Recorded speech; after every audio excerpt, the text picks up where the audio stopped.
할렐루야. 네, 오늘은 화내지 말라라는 말씀으로 하나님의 말씀 함께 나눠보겠습니다. 우리나라는 한이 서린 민족이다 이런 말을 많이 하는데 한이라는 말은 외국어 표기가 아예 없대요. 왜냐면 우리나라에만 있는 말이라. 왜 우리나라에 그런 말이 생겼냐 하면 우리가 오랫동안 이 민족 저 민족한테 치이고 좀 이렇게 끌려다니고 고통받던 그런 전통? 좋은 전통은 아니지만 그런 역사 때문에 또 그렇고 우리 이제 유교 때문에 조선시대 여성들이 많이 좀 대우를 못 받고 살다 보니까 그것 때문에 한맺혔다 이런 말들을 우리나라에서 쓰게 되는데 이런 한에 대해서 이제 영어로 사람들이 찾아봤었는데 한이란 단어 자체가 없대요. 그래서 외국에는 한이라는 개념이 없고 우리나라만 오랫동안 이렇게 응어리진 어떤 분노가 이제 한이다 이렇게 표현을 하는데 하나님은 이 한의 근본 시작은 화가 나는 거잖아요. 하나님은 화내는 거에 대해서 우리에게 그러면 어떻게 풀라고 가르치시는지 한번 말씀을 통해서 알아보겠습니다. 첫 번째는 하나님은 화내는 이유가 의롭지 않다고 말씀하세요. 그래서 우리는 보통 이렇게 생각합니다. 그러니까 짜잘하게 화를 내는 사람도 있고 조용하다가 한 번씩 화를 내는 사람도 있어요. 그래서 우리의 상식적으로는 세상에 화를 안 내는 사람은 없어. 승질 없는 사람 없지. 이렇게 생각을 하는데 그거는 세상 사람들이 하는 생각이고 우리 생각은 화는 내도 되는 게 아니라 내면 안 되라는 생각부터 시작을 해야 된다는 거죠. 왜냐하면 하나님이 내지 말라고 하셨기 때문에 성경 말씀은 항상 옳은 하나님의 생각이죠. 우리 생각은 틀린 생각이죠. 그거에 비교해서. 그러면 우리는 언제나 신앙생활이라는 건 틀린 생각을 계속 솎아내는 거죠. 쳐내는 거죠. 가지치기를 하는 거죠. 그래서 우리 생각에는 좀 화낼 수도 있고 또 참다가 터질 수도 있는 거니까 화를 낼 수도 있다라는 생각을 갖는데 하나님은 화를 내서는 안 된다라는 그 시작부터 바꾸라는 거예요. 그래서 야고보서 1장 20절 나눠드린 거를 쉬운 성경으로 같이 읽어보시면 이렇게 되어 있습니다. 화를 내면 하나님께서 원하시는 의로운 삶을 살 수 없습니다. 하나님께서 우리에게 살기 원하시는 성도의 삶이 뭐냐? 그게 의로운 삶이라는 거죠. 여러분, 제가 늘 우리가 이 땅에 사는 걸 미국 사람들이 우리나라 와서 사는 거에 비교해서 많이 설명을 드리거든요. 그 사람들은 우리나라 와서 살아도 그 사람들이 원래 살던 환경에 비교해서 부족하지 않게 그렇게 살아요. 그쵸? 미군 부대 안에 이제 예전에 목사님 따라서 아는 분 때문에 들어가 보면은 미국이랑 똑같이 해놨더라고요. 그분들은 이제 좀 어려운 분들이 아파트를 산다. 저는 그렇게 이해를 했거든요. 우리는 아파트 한번 살아보려고 막 평생 꿈꾸는데 거기는 아파트 사는 분들 좀 어려운 분들이고 일반 중상층들은 이제 2층 집에다가 차고가 있고 조금 더 나가면 그냥 수영장 정도 그리고 뭐예요? 잔디밭이 항상 넓게 있기 때문에 그거를 깎는 게 서로 이웃 간의 예의를 지키는 그런 문화가 돼 있더라고요. 그래서 애들은 어릴 때면 꼭 뒷마당에 있는 나무들 중에 하나에다가 나무집을 아빠가 지어주는 게 그게 아이들의 어떤 그런 즐거움. 우리랑 좀 문화 수준이 많이 다르죠? 근데 미국 사람들이 여기 와도 그렇게 잘 차려놓고 살더라는 거죠. 미군 부대 안에서. 그러면 우리는 여기 살지만 우린 여기 사람이 아니잖아요. 우린 천국의 시민권자잖아요. 할렐루야. 그러니까 하나님은 우리가 여기 살아도 우리 세상 사람들처럼 구질구질하게 살지 않길 원하시는 거예요. 살긴 여기서라도 뭔가 다른 게 있는 뭔가 특별하고 뭔가 거룩하고 뭔가 아름답고 그걸 그대로 하나님은 유지하길 원하시는 거죠. 그래서 하나님께서 원하시는 의로운 삶이라는 건 그런 거예요. 남들은 다 한마디 하고 열폭할 때 나는 그렇지 않은 모습. 그거를 가질 수 있다는 거. 그게 처음 시작하는 명제부터 달라져야 되는 거죠. 사람은 화낼 수도 있다가 아니라 나는 화내서는 안 된다. 왜? 나는 하늘에 속한 사람이니까. 여기부터 달라져야 된다는 거예요. 에베소서 4장 31절 말씀 같이 읽겠습니다. 너희는 모든 악독과 노함과 분냄과 떠드는 것과 비방하는 것을 모든 악의와 함께 버리고 너희는 노함과 분냄을 뭐 하래요? 버리래요. 버리라는 게 하나님의 명령이죠. 그러니까 우리가 이거를 해도 되고 안 해도 돼요? 아니면 꼭 해야 되는 거예요? 꼭 해야 되는 건 거예요. 화를 내도 되고 안 내도 되는 게 아니고 꼭 안 내야 되는 거죠. 그렇죠? 그게 하나님의 명령이라는 거. 그게 옳기 때문에. 그리고 갈라디아서 5장 19절에서 20절에 뭐라 그랬냐면 하나님 믿지 않는 육체의 사람의 특징이 여기 나오거든요. 육체의 사람, 세상 영에 속한 사람. 그 사람의 특징에 무시무시하게도 분내는 게 들어있어요.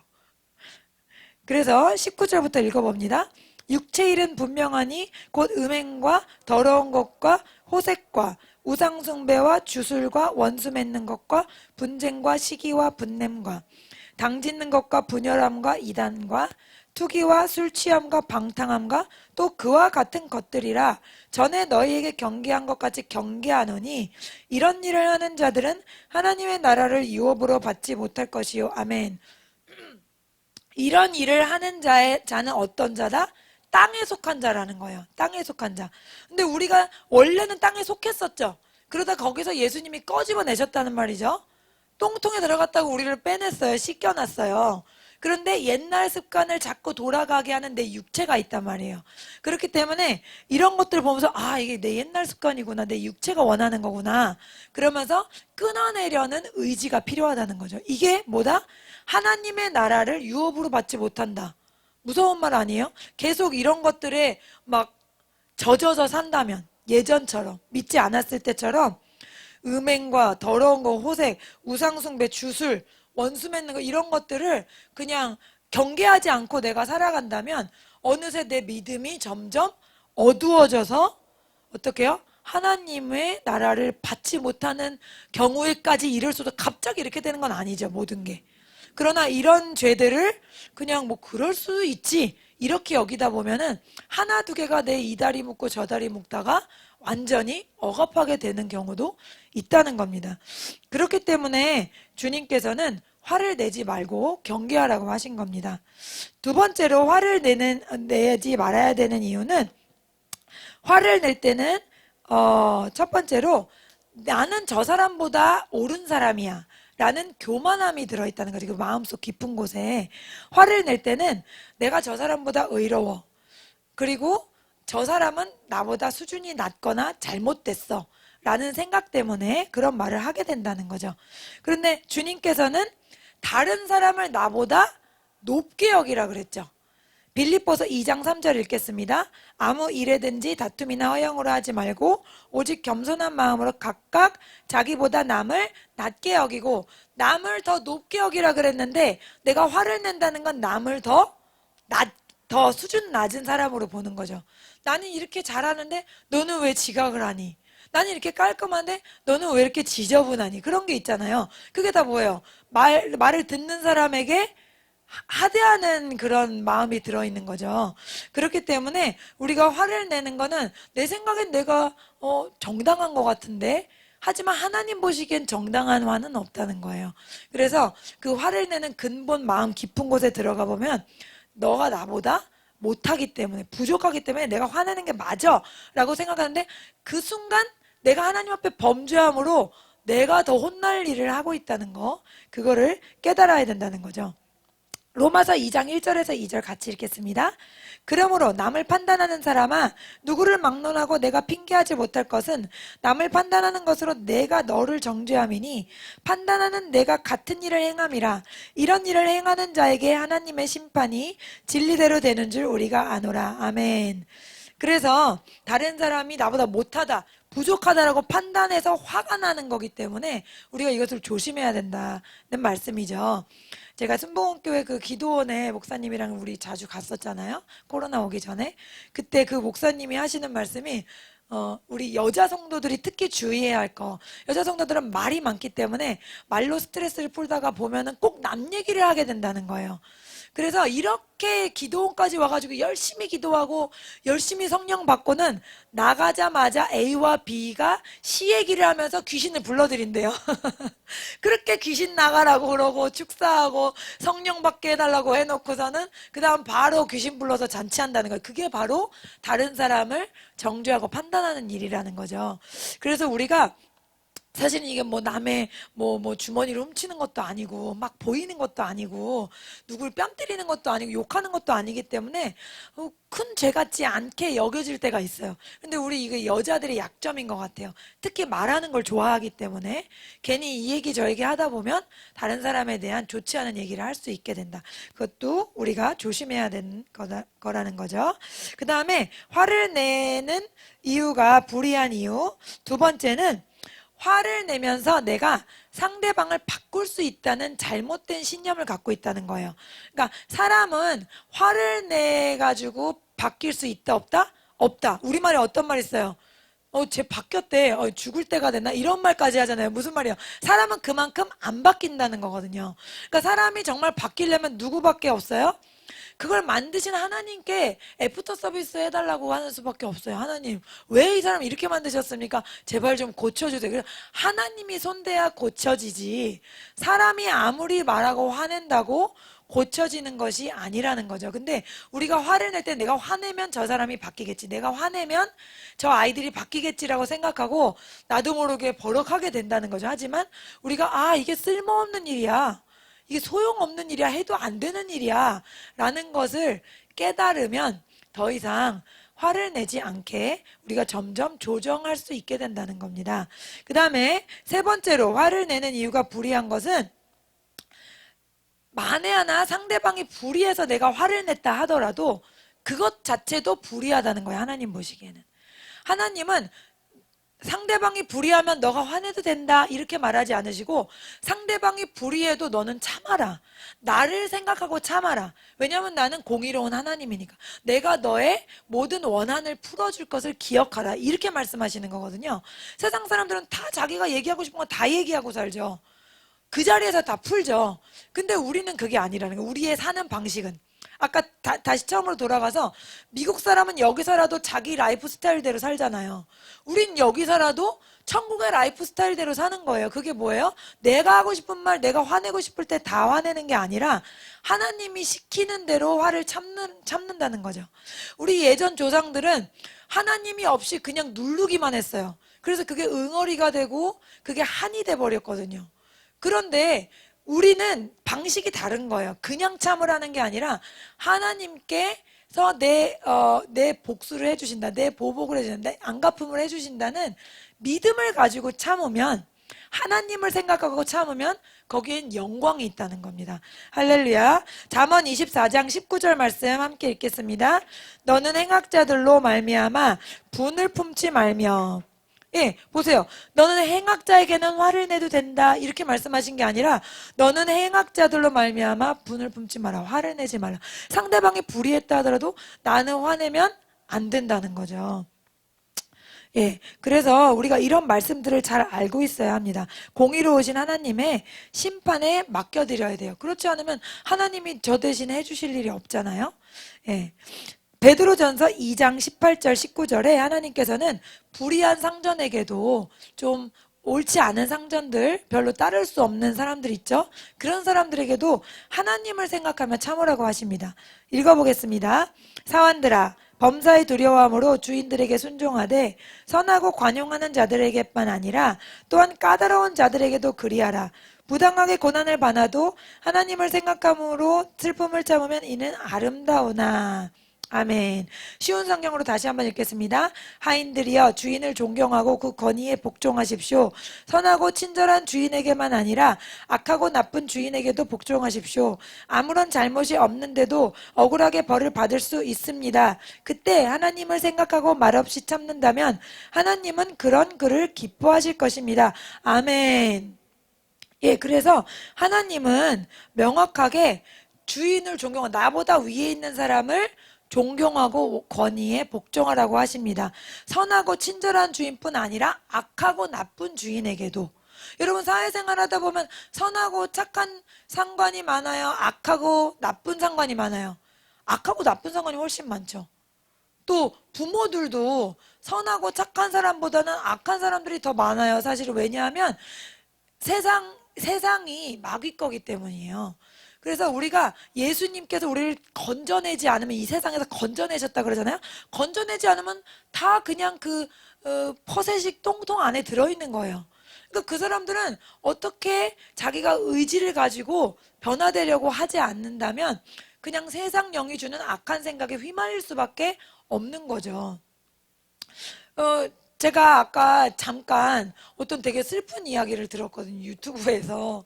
어떤 얘기냐면, 그 입양을 보냈는데 두 딸을, 아들 하나에 딸 둘인데 딸만 입양을 보낸 거예요. 딸 둘을.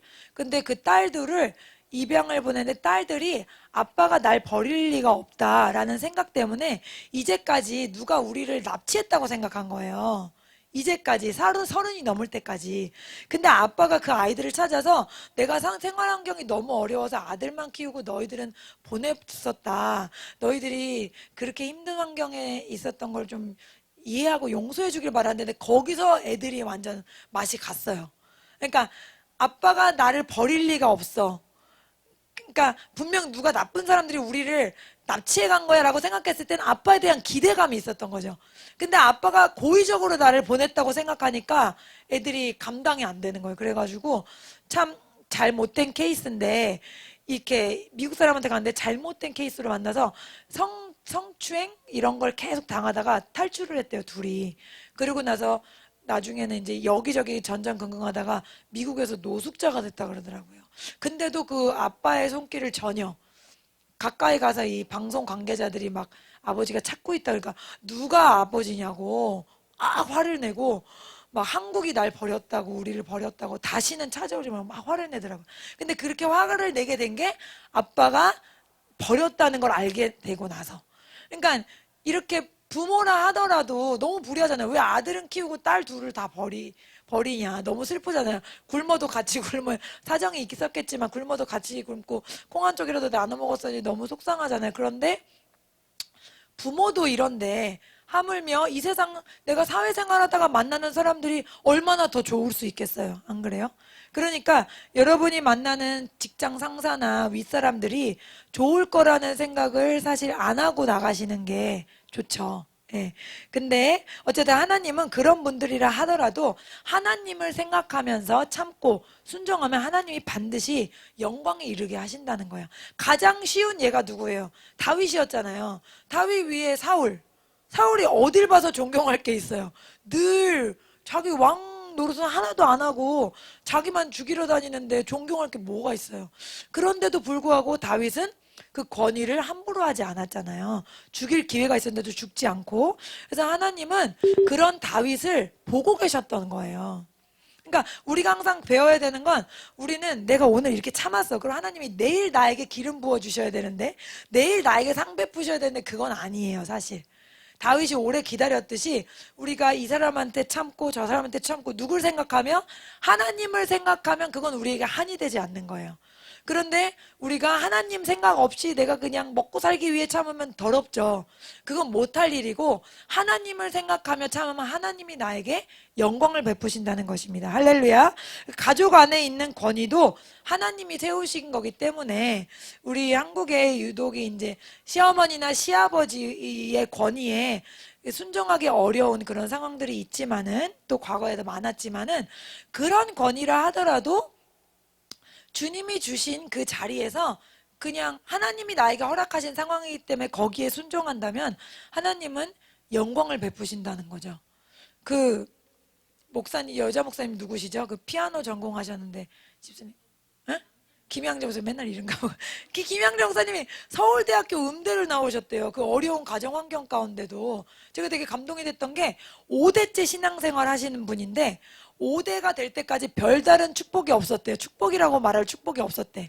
엄마도 뭐 암 걸려서 일찍 돌아가시고 자기가 돈이 없어서 너무 음악을 하고 싶은데 어릴 때부터 뭔가 좀 탁월한 게 있었나 봐요. 그래가지고 학생 때부터 막 과외를 하고 이렇게 하면서 학비를 다 벌어가지고 음악 공부하고 다 했대요.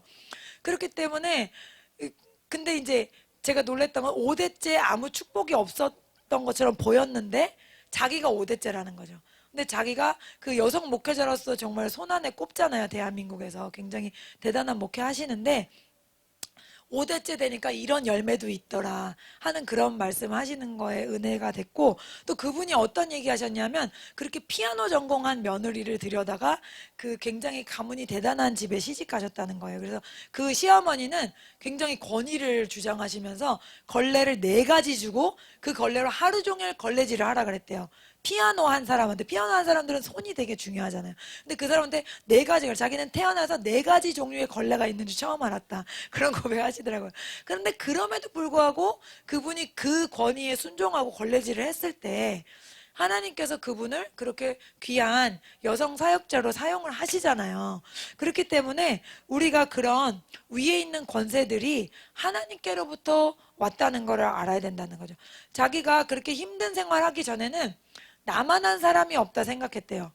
교회를 다니긴 다녔는데 어릴 때부터 나같이 착하고 나같이 예쁘고 늘 그 얘기하시는데, 나같이 예쁘고 뭐 나같이 내 돈으로 학비 벌어서 그렇게 부모한테 도움 안 빌리고 나 같은 사람이 어딨나, 늘 나 같은 사람이 어딨나 생각했는데 걸레질을 4개 하면서 살다 보니까 도대체 난 왜 살아야 되나 그런 생각을 계속 하다가 하나님을 진심으로 찾게 됐다는 거죠. 그 전에 나 같은 사람이 어딨나 생각할 때는 굳이 하나님을 간절히 부를 생각이 없었대요. 근데 걸레질 4개 하면서 난 도대체 왜 사는 걸까? 이런 생각을 하면서 절절한 생각이 들었다는 거예요. 죽자니 무섭고 살자니 지옥 같고 너무 고통스러웠다는 거죠. 남편도 굉장히 권위적이고. 그런데 어쨌든 그런 권위 가운데 순종하셨을 때 하나님께서 놀라운 상을 베푸셨다는 거죠. 로마서 13장 1절 읽겠습니다. 각 사람은 위에 있는 권세들에게 복종하라. 권세는 하나님으로부터 나지 않음이 없나니 모든 권세는 다 하나님께서 정하신 바라. 아멘. 불의한 권세라 하더라도 하나님이 그분을 나에게 보내주셨다는 생각을 하라는 거예요. 그렇기 때문에 우리가 하나님을 생각함으로 순종하면 하나님께서 우리에게 영광을 베푸신다. 여러분, 레위기 보세요. 구약성경 보세요. 하나님이 성전의 사이즈를 말하시고 그 무슨 천으로 할지, 또 몇 겹을 덮을지, 첫 번째는 뭘로 덮고 두 번째는 모르겠는데 정말 여러 번 읽어도 잘 모르겠어요. 너무 세세, 실도 무슨 실 무슨 실 무슨 실도 꼬고, 어디에는 뭐 막 너무 많이 읽었는데 제가 좀 이게 기억력이 떨어져서 그런지 너무 많이 읽었는데 볼 때마다 이게 눈이 이쪽은 이쪽으로 이쪽은 이쪽으로 무슨 말인가 그럴 정도로 굉장히 정보가 세세하잖아요. 그 노아의 방주 지을 때도 하나님이 그 사이즈 준 거 보세요. 가로 세로 폭에다가 그 안에 칸막이에다 창문을 어디 둘지 그 세 장 하나님이 다 주셨거든요. 노아한테 일방적으로. 그러니까 우리 일상 속에 일어나는 모든 일을 하나님이 몰라서 모른 척 하시는 것이 아니에요. 너무 자세히 잘 알고 계세요. 그런데 하나님이 하나님을 생각하는 믿음으로 견디는지 아니면은 그냥 나도 모르겠다 내 승질대로 살자 하는지 하나님은 보고 계신다는 거죠. 그렇기 때문에 이 사람을 나한테 주시면 하나님이 나를 보고 계신다는 뜻이구나. 그거를 우리가 기억해야 된다는 거예요. 로마서 2장 6절에서 7절 말씀 시작. 하나님께서 각 사람에게 그 행한 대로 보응하시되 참고 선을 행하여 영광과 존귀와 썩지 아니함을 구하는 자에게 영생으로 하시고. 아멘. 행한 대로 보응하신다는 말씀이 굉장히 많아요. 계시록 20장에도 그 행위대로 심판을 받는다고 써 있는데, 요한복음에는 예수 그리스도를 믿고 그 보내신 이를 믿는 자만 심판에서 건짐을 받는다고 돼 있죠. 그럴 때 우리 믿는 사람은 물론 우리가 뭐 완벽하진 않아요. 여러 가지 살면서 또 죄를 짓죠. 하지만 그 죄 때문에 지옥에 가지는 않아요. 그렇지만 하나님께서 계속해서 행한 대로 보응하신다는 건 참고 하나님의 영광을 구한 자는 이 땅에서도 그 영광이 다르고 천국에서도 분명히 그 영광이 다르다는 거죠. 그래서 하나님을 생각함으로 참고라고 나와 있어요. 무슨 말이에요? 참을 수밖에 없는 상황이라는 거죠. 쉽게 그냥 넘어갈 수 있는 상황이 아니라 참아야 되는 상황이 있다는 거예요. 믿는 사람들에게. 참고 그 다음에 선을 행하고 악을 행하지 않고 선을 선택해서 행하고 그렇게 기다리면 하나님께서는 영생의 복을 주신다는 거예요. 우리가 영생 얻는 것만큼 중요한 게 어디 있어요? 사실 이 세상에 뭐 부자나 가난한 자나 높은 자나 작은 자나 고통받지 않는 자가 어디 있어요? 하루에 밥 세 끼 먹기가 바빠요. 그럼 하루 휙 가버려요. 인생이 뭔가 생각하게 됩니다. 제가 예수 안 믿었으면 얼마나 공허할까. 애들 밥 세 끼 차려주고 청소 잠깐 하고 뭐 하면 그냥 하루가 다 가버려요. 그리고 잠 안 자면 못 살죠. 뭘 책을 좀 못 읽어서 잠 좀 덜 자면 또 그 다음날 해롱해롱이고 시간 좀 아끼려고 밥 좀 대충 먹으면 또 그 다음날 해롱해롱. 너무나 연약한 존재인 거예요. 인간이란 존재가. 잠도 조금만 못 자면 안 되고 밥도 조금만 못 먹으면 안 되는 그런 연약한 존재인데 뭐 이 땅에서 얼마나 영광을 누리면 누리겠어요. 우리에게 제일 중요한 게 뭐예요? 이 땅에선 비록 우리가 고생하고 힘들지만 그래도 영원한 하나님이 계신 나라 그것을 우리가 그리고 산다는 게 가장 기쁨 아니겠어요? 그런데 그런 것을 보장받으려면 어떻게 하라는 거예요? 이 땅에서 말씀대로 참고 선을 행하라는 거죠. 우리가 따르는 예수님은 편한 길이 아니라는 걸 알아야 된다는 거예요. 편하고 넓은 길이 아니라 좁고 힘든 길이라 그랬죠. 여기서 좀 좁으면 어때요? 영원한 그 나라가 기다리는데 여기서 좀 힘들면 어때요? 영원히 우리가 그렇게 기뻐할 수 있잖아요. 지지난주에 우리 목사님이 그 간증해 주신 그 목사님 간증 굉장히 은혜 받았죠. 예. 기억이 안 나시는 건 아니겠죠? 그 목사님이 죽었다가 살아나셨는데 그 죽은 며칠 동안 천국을 둘러보고 오셨는데 저의 기억에 가장 남는 부분은 사모님이 엄청나게 아름다운 모습이었다. 그래서 저도 다시 한번 눈 감고 그려봤어요. 제 모습을. 왜냐하면 제가 그 간증을 그분한테만 들은 게 아니에요. 어떤 그 미국의 다른 남자 목사님 또 치과 수술하시다가 갑자기 천사가 나타나서 자기 영혼이 나오더니 자기 몸이 누워있고 자기가 천사의 이끌림 받아 천국을 보고 왔는데 자기 모습에 자기가 놀랐대요. 너무 잘생기고 멋있어서. 그래서 예수님이 잘 왔다 이러길래 이게 내가 맞냐고 그랬대요. 너무 자기가 잘생겨서. 그래서 예수님 제가 왜 이렇게 멋있어요? 그랬더니 이게 천국에서 네 모습이다. 그리고 이게 내가 너를 보는 모습이다. 이렇게 말씀하시더래요. 그래서 왜 이렇게 내 육체의 모습이랑 다른가 했다는 거죠. 근데 이 목사님 간증에도 또 그 얘기가 나오더라고요. 그래서 그렇게 아름답고 천국 다녀온 분들의 공통적인 게 두 가지 있더라고요. 하나는 너무너무 아름다워서 오기 싫었다는 거. 두 번째는 그 오기 싫었다는 거 뭐지? 그 몸이 이렇게 떠가지고 자기 육체를 보더라. 그 장면은 똑같더라고요. 어느 나라에 살던 어디에 있던 제가 인도네시아에서 조직 깡패 하다가 천국과 지옥 갔다 온 하나님의 전격적인 역사로 선택받아서 이렇게 진짜 바울처럼 천국 지옥 보고 나서 목사님 되셔가지고 혼자 수만 명을 전도하셨대요. 인도네시아. 지금 목회하시는 젊은 분이에요. 근데 그분도 그렇게 얘기하시더라고요. 그러니까 영이 분리돼서 위에서 나를 보는 거예요. 혹은 옆에 서서 내 육체를 보는 거예요. 누워있는 내 육체를. 그래서 우리가 뭐 소망이 없죠. 밥 먹고 사는 것도 힘들고 또 우리 여자들은 또 더 힘든 게 거울 볼 때마다 주름이 하나씩 느는 걸 보면 또 충격을 받잖아요. 그런데 우리는 어때요? 영원한 천국에서는 아름다운 모습으로 그렇게 영원히 살 수 있다는 거예요. 할렐루야. 얼마나 감사해요. 그래서 그 영생을 이루기까지 우리가 여기서 조금 참고 우리가 여기서 성질 죽이고 우리가 거룩하고 아름답게 살면 놀라운 세계가 우리에게 기다리고 있다는 거죠. 그래서 하나님은 우리에게 화를 내지 말라라고 말씀하십니다. 그 다음에 화를 내는 것이 불의한 이유는 네 번째로 마지막인데요. 불순종한 사람은 자기가 화를 낼 때가 있어요. 우리나라 말에 뭐가 있죠?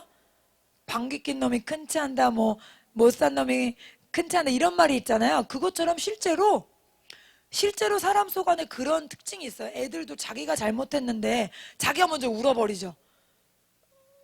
인정할 수 없는 거예요. 너무 막 응? 그리고 창피하기도 하고. 바로 가인이 그렇게 자기가 잘못하고 자기가 화를 냈어요.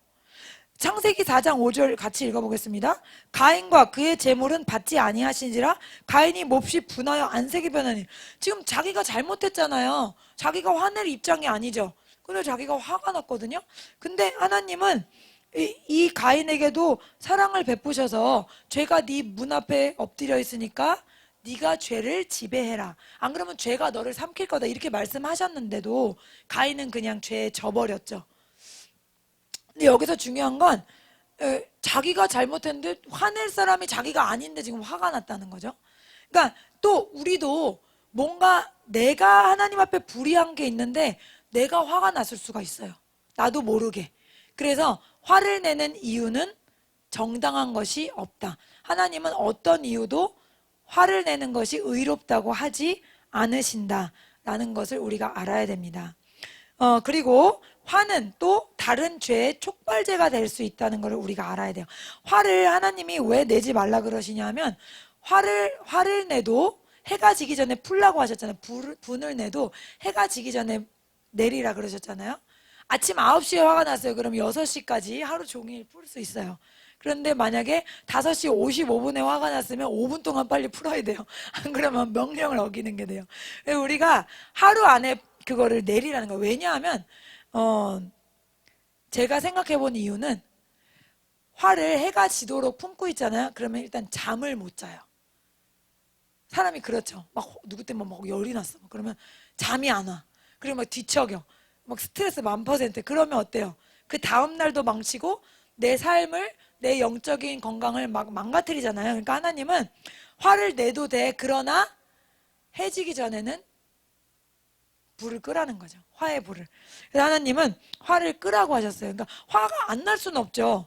근데 화를 이렇게 죄로 연결하라는 게 아니라 화를 하나님 앞에 풀어내라는 거죠. 그래서 그 목사님이 몇 달 전에 그 이 예를 얘기해 주셨는데 너무 무서운 예였어요. 어떤 신혼부부가 트럭이랑 같이 시골길 가다가 서로 운전 경쟁을 했다는 거예요. 근데 그 남자가 막 운전에 되게 경쟁심 있는 사람이랑 막 이렇게 했는데 트럭 아저씨도 또 지지 않고 이러다가 너무 화가 나가지고 트럭 아저씨가 사냥 가려던 그 총을 꺼내가지고 이 신랑을 쏘고 그 다음에 신부가 놀래가지고 도망치는데 또 따라가서 또 쐈다는 거 아니에요. 신혼부부가 그 사소한 운전 경쟁하다가 다 죽었어요. 이 아저씨는 갑자기 살인자가 돼버렸어. 사냥 가다가. 그러니까 이 화라는 게 얼마나 무서워요. 그 위층 사람 시끄러워서 한마디만 해줘야지 올라갔다가 한마디만 한 게 아니라 갑자기 막 범죄자 되는 일이 너무나 많잖아요. 그러니까 우리가 화를 갖고 있을 때 어떻게 해야 하는가? 가장 중요한 거는 그 가장 막 화났을 때 있죠? 그 자리를 피하셔야 돼요. 그리고 두 번째는 그 얘기를 누군가에겐 풀어야 되거든요. 그 누군가가 반드시 하나님이어야 되는 거예요. 내가 기도하는 방이라든지 혹은 교회 올 수 있으면 교회 오신다든지. 그래서 막 화를 내든 소리를 지르든 막 울든 뭐 하든 하나님께 푸셔야 돼요. 하나님께 풀면 그게 해소가 됩니다. 나가요. 왜냐하면 정확하게 말하면 화를 낼 때 그 안에 악한 영이 같이 붙거든요. 그러면 내 안에 막 불 같은 게 있잖아요. 그러면 이게 악한 영이 내 안에서 막 심령을 뒤흔드는 거예요.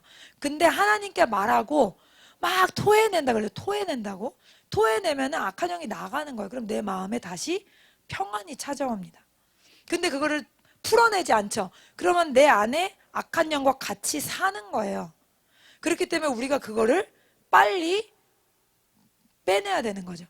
그래서 우리가 하나님 앞에 그것을 빨리 내려놓는 것이 중요하다. 잠언 29장 22절 말씀 읽겠습니다. 노하는 자는 다툼을 일으키고 성내는 자는 범죄함이 많으니라. 성내는 자는 어떻다고요? 죄를 많이 짓게 된다는 거예요. 그러니까 우리가 화내는 걸 잘 컨트롤하지 않으면 죄를 많이 짓게 되는 거예요. 죄를 많이 지면 하나님이 우리를 도우실 수 없고 점점 하나님께로부터 멀어지게 되겠죠. 그래서 우리가 이렇게 죄를 지면 화를 내더라도 바로 하나님께 풀어버리는 이런 태도가 너무 중요합니다. 마지막으로 우리에게 화를 내지 않을 능력이 있다는 것을 알아야 돼요. 저는 한때 나는 도저히 화를 안 낼 수 없어. 난 그런 인간이야 라고 생각한 적이 있었어요. 왜냐하면 자꾸 나는 화를 안 내고 싶은데 나도 모르게 화가 나는 거예요. 그리고 하나님께 회개해도 자꾸 또 나도 모르게 화가 나는 거예요. 그때마다 마귀는 저에게 너는 계속해서 화를 낼 인간이야. 너는 고칠 수가 없어. 너는 하나님이라도 고칠 수가 없다. 야, 네 꼴을 봐라. 이런 식으로 비하했기 때문에 정말 그때는 그게 진리라고 생각했어요. 하나님의 음성인지 마귀의 음성인지 몰라서 그래 난 그래. 그리고 제가 그게 겸손한 거라고 생각했어요. 난 또 화를 냈으니까 분명히 난 하나님 앞에 이렇게 쭈그려져 있어야 돼, 그런 생각을 가졌는데 자꾸 이렇게 조금씩 성장하다 보니까 그게 하나님 목소리가 아니고 내 목소리도 아닌 마귀 목소리더라고요. 그래서 너는 화를 냈기 때문에 너는 이제 못 고쳐. 너는 하나님이 와도 못 고쳐. 이거는 하나님이 주시는 음성이 아니다. 그러니까 여러분 어떻게 말하셔야 되냐면, 야, 하나님은 못 고치는 사람이 없거든? 예수 그리스도께 집중하면 다 고쳐주신다고 했어. 이렇게 말하시면서 넘어가셔야 돼요, 그 위기를. 그래서 빨리빨리 여러분이 그냥 예전 일은 잊고 다시 표대를 향하여 달려가시면 하나님이 또 놀랍게 새로운 은혜를 부어주시는 것을 경험할 수 있습니다. 그래서 하나님은 자기에게 말하고 푸는 거를 굉장히 기뻐하세요. 욥 보세요. 욥 고난당했죠. 근데 욥이 되게 특이한 게 몇십 장 동안 계속 자기의 의로움을 막 얘기하고 내가 왜 이런 고난을 당해야 되냐 그러면 하나님께 막 퍼부어요. 근데 어때요? 하나님이 욥한테 그거 가지고 뭐라고 하시지 않아요. 그리고 나중엔 어떻게 되죠? 하나님이 그를 깨우쳐 주시죠.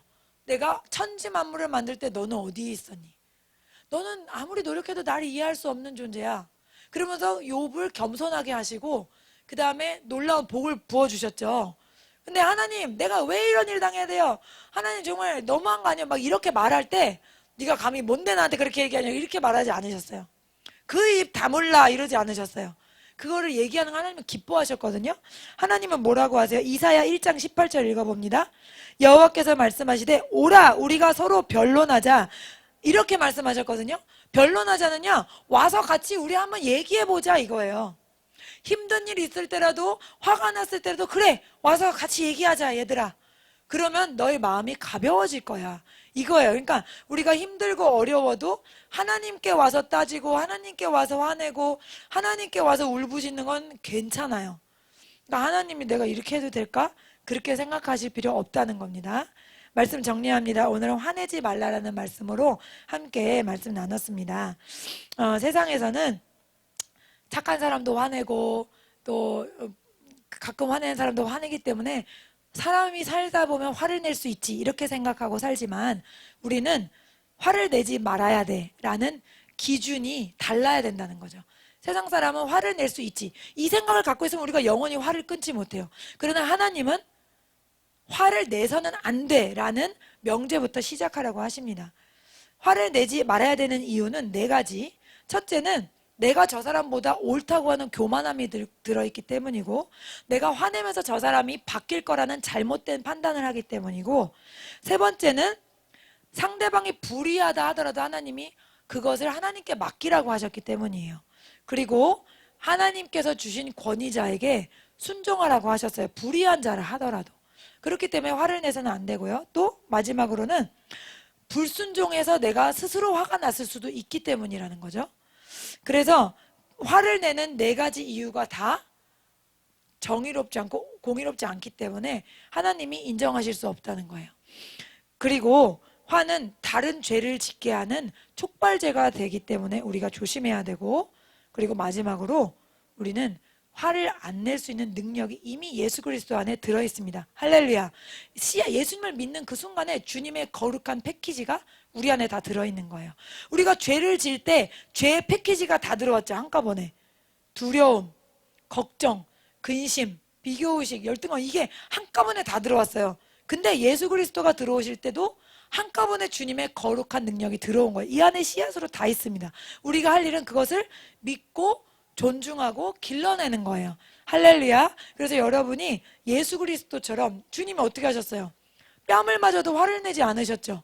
우리가 그 수준에 이를 수 있다는 것을 믿으시고 계속해서 달려나가시는 거룩한 하나님의 사람들 되시기를 축복합니다.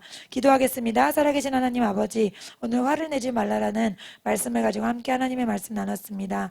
하나님, 우리가 세상 살다 보면 화낼 일도 있고 또 화를 낼 수도 있다고 생각하며 살았지만 주님께서는 화는 불의한 것이고 화를 내지 말라라고 명령하십니다. 우리의 생각은 틀리고 주님의 진리의 말씀은 언제나 옳습니다. 주님, 이 시간 저희들이 또 새롭게 결심합니다. 화를 내는 많은 이유들이 다 옳지 않다고 주님 말씀하십니다. 그리고 우리에게는 이미 하나님의 거룩함에 다다를 수 있는 능력을 예수 그리스도 안에 주셨다고 말씀하십니다. 주님, 우리가 그것을 붙들고 계속해서 주님께로 달려나가길 원합니다. 성령님 오셔서 우리를 도와주시고 가장 좋은 길로 인도해 주세요. 예수님의 이름으로 기도했습니다. 아멘. 오늘 말씀